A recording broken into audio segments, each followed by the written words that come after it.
India TV YouTube channel को subscribe करें और बेल आइकन दबाएं। इजराइल के हौसलों को तोड़ने की भरपूर कोशिश की जा रही है। गाजा पट्टी से रॉकेट दागे गए। इजराइल के लेबनान बॉर्डर में भी गोलाबारी हुई। उपद्रवी वहां से घुसपैठ करना चाहते हैं, लेकिन इजराइल ने भी अब तय कर लिया है कि जब तक हमास का अंत नहीं होगा ये जंग जारी रहेगी।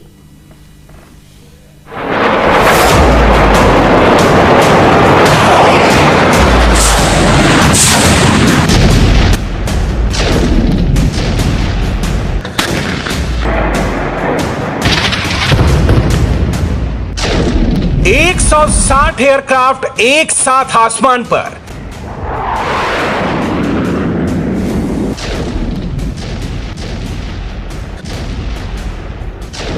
एक 150 टैंक एक साथ जमीन पर।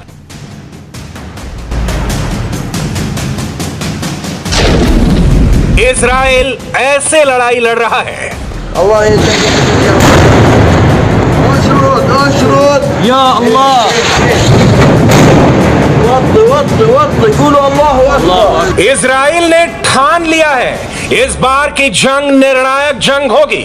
हमास को ऐसा सबक सिखाना है कि दोबारा इजराइल के किसी भी शहर पर कोई रॉकेट हमला ना हो। यह हमास पर सबसे बड़े हमले की तैयारी है। जमीन पर टैंक, आर्टिलरी तैनात हो चुकी है।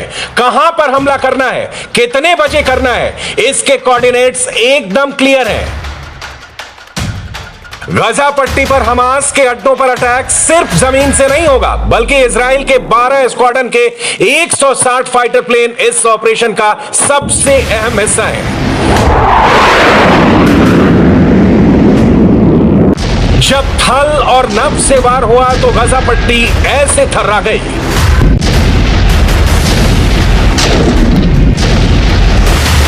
इजरायली सेना ने हमास के रॉकेट लॉन्चिंग साइट, आतंकी ठिकानों, हमास और इस्लामिक जिहाद की सुरंगों पर बम गिराए। एक साथ 150 टारगेट पर अटैक हुआ। इस ऑपरेशन को इसलिए अंजाम दिया गया क्योंकि 4 दिन में इजराइल पर 2000 से ज्यादा रॉकेट से हमला हो चुका है। सुबह, शाम, रात, दिन। 24 घंटे में किसी भी वक्त सायरन बज जाता है और लोगों को तुरंत सेकंडों में अपनी जान बचाने के लिए भागना पड़ता है, क्योंकि अब कहां से रॉकेट आकर फट जाए किसी को कुछ पता नहीं। हमको इसकी आदत पड़ गई है। इजराइल की जनता बहुत मजबूत है। हम ईश्वर का शुक्रिया अदा करते हैं। हम एक दूसरे के साथ खड़े हैं। ऊपर वाला चाहेगा तो शांति से ये सब हंगामा हमेशा के लिए समाप्त हो जाएगा। इजराइल शांति की राह तलाश रहा है, लेकिन गाजा पट्टी पर बैठा हमास दावे कर रहा है कि ये हमले अभी नहीं रुकेंगे। हमारे लिए तेल अवीव, जेरूसलम, डिमोना, बीरशेबा और बाकी इजरायली शहरों पर अपने शहरों से रॉकेट से हमला करना पानी पीने से ज्यादा आसान काम है। आपके जहन में सवाल आ रहा होगा, जब इजराइल के शहरों पर हजारों रॉकेट दागे जा रहे हैं तो इतना ज्यादा नुकसान नजर क्यों नहीं आ रहा है? इसका जवाब है इजराइल का आयरन डोम एयर डिफेंस सिस्टम, जो इजराइल का ऐसा सुरक्षा कवच है जिसको भेद पाना, जिसको तोड़ पाना फिलिस्तीन, हमास, इस्लामिक जिहाद किसी के बस में नहीं है।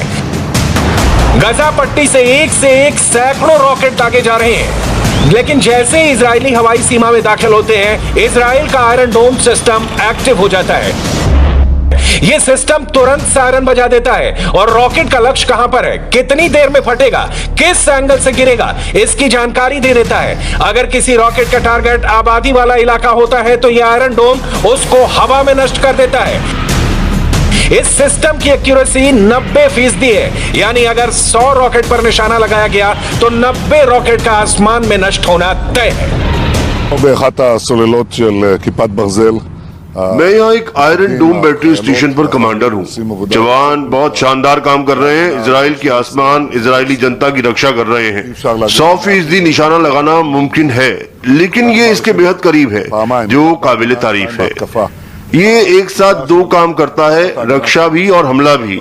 आयरन डोम की वजह से हमको जवाब देने का वक्त मिलता है। इजरायली सेना सैकड़ों रॉकेट को तबाह कर चुकी है, जल्दी ही हजारों को नष्ट करेंगे। זה ייקח עוד זמן, אבל בתקיפות רבה, הן בהגנה והן בהתקפה, אנחנו נשיג את המטרה שלנו להשיב את השקט למדינת ישראל. इजराइल में रॉकेट हमले से 7 नागरिकों की मौत हुई है और 523 लोग घायल हुए हैं, जबकि अब तक गाजा पट्टी के 650 ठिकानों पर जवाबी कार्रवाई की गई है। 10 सुरंगों को तबाह किया गया है। हमास और इस्लामिक जिहाद के 100 आतंकियों को मार गिराया है। एक पल के लिए सोचिए, अगर इजराइल के पास आयरन डोम डिफेंस सिस्टम ना होता तो हजारों रॉकेट के बीच इजराइल की क्या हालत होती। ये इजराइल और गाजा पट्टी की सैटेलाइट तस्वीरें हैं जो बता रही हैं कैसे ये पूरा इलाका जल रहा है। शहरी इलाकों में कितनी तबाही मची है। क्या कोई सेना हमला करने से पहले बताती है कि हम अटैक करने वाले हैं? आप वो जगह छोड़कर भाग जाओ वरना आपको चोट लग सकती है। नहीं ना, लेकिन इजरायली सेना बिल्कुल ऐसा ही कर रही है। थोड़ी देर में वहां धमाका होगा। सामने से हमला होगा या पीछे से, मुझे नहीं पता। मैंने आपसे कहा है पीछे खाली जगह है। आप हमारे घरों को सामने से नुकसान मत पहुंचाओ। मैं समझ सकता हूं, लेकिन सिर्फ इसी बिल्डिंग को निशाना बनाया जाएगा। क्या आसपास के घरों को नुकसान नहीं होगा? हमास ज्यादा से ज्यादा इजरायलियों को नुकसान पहुंचाना चाहता है। दूसरी तरफ इजरायली सेना के टारगेट पर हमास के हेडक्वार्टर्स हैं, लेकिन वो आम नागरिकों को बिल्कुल नुकसान नहीं पहुंचाना चाहती।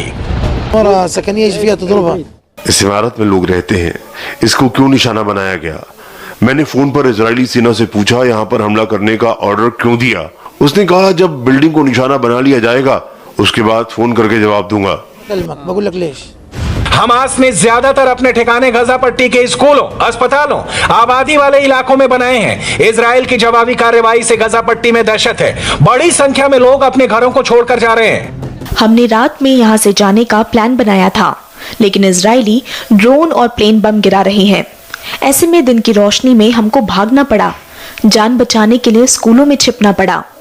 हमारे बच्चे बहुत डरे हुए हैं, वो यहाँ से भागना चाहते हैं।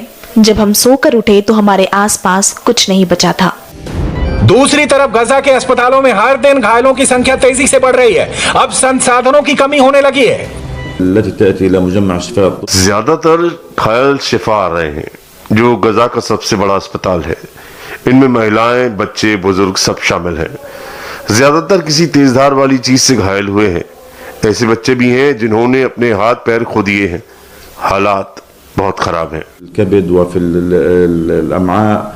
फिलिस्तीन इन घायलों के लिए इजराइल को जिम्मेदार ठहरा रहा है, लेकिन इजरायली सेना का दावा कुछ और ही है। इजराइल पर दागे गए 1750 रॉकेट में 300 रॉकेट गाजा पट्टी पर ही फट गए, जिससे कई लोगों की मौत हुई। इजराइल को सिर्फ खतरा हमास से नहीं है, बल्कि इजराइल चारों तरफ से इस्लामिक देशों से घिरा हुआ है।